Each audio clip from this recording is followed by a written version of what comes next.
अगर 12 साल की लहू बहने वाली औरत अपने घर में बैठी रहती और ये सोचती काश यीशु मसीह मेरी गली से गुजरते, या काश कोई ऐसा इंसिडेंट होता कि वो मेरे घर के पास कहीं क्रूसेड करने के लिए आते तो मैं भी वहां जा सकती, तो वो बीमारी में मर जाती।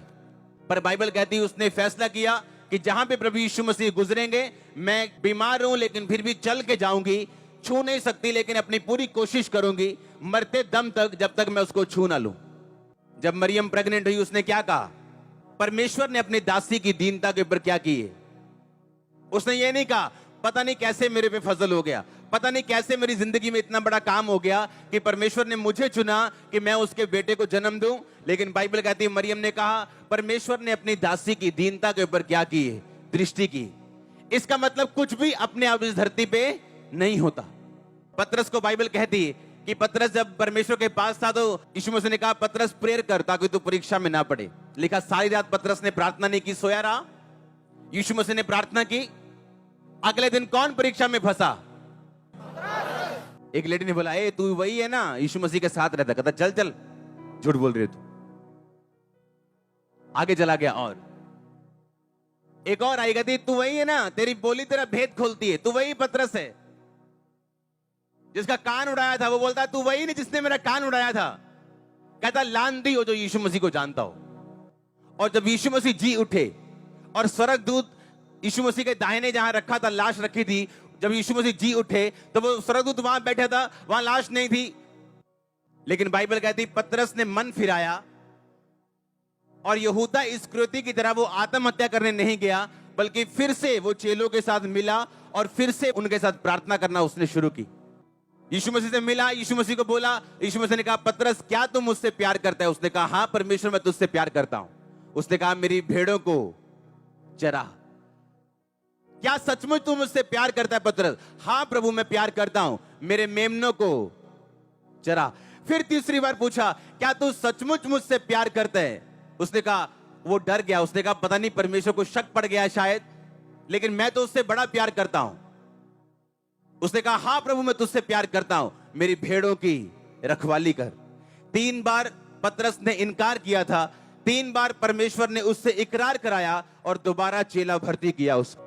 आपको मैं बताना चाहता हूं एक आत्मिक बात, जिस जगह के लिए आपको चुना गया, जिस मिनिस्ट्री के लिए आपको चुना गया, आप दुनिया में भाग जाओ, आपको ऊंट फिर उसी पहाड़ के नीचे आता है। कई बार आप जब ग्रेस में होते हो, आप एक मिनिस्ट्री के नीचे होते हो, उस मिनिस्ट्री की अनॉइंटिंग की वजह से आपकी फैमिलीज और सब चीजें ब्लेस होती, और जैसे ही आप ग्रेस से बाहर जाते हो, जब शैतान अटैक करता आपको मालूम होता आपने क्या गवाया। जो जगह परमेश्वर ने आपके लिए ठहराई उसमें खड़े और अड़े रहो। और इस धरती के ऊपर अपने आप कुछ भी नहीं होता। पतरस ने प्रेयर नहीं की, सोया रहा।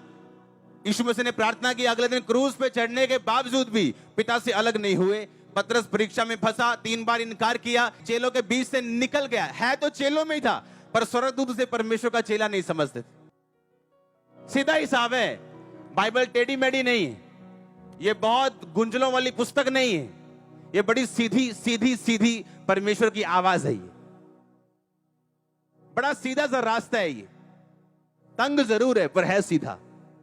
आप स्पिरिचुअल हो सकते हैं, टॉप लेवल स्पिरिचुअल हो सकते हैं और गरीब रह सकते हैं। ये पॉसिबल है,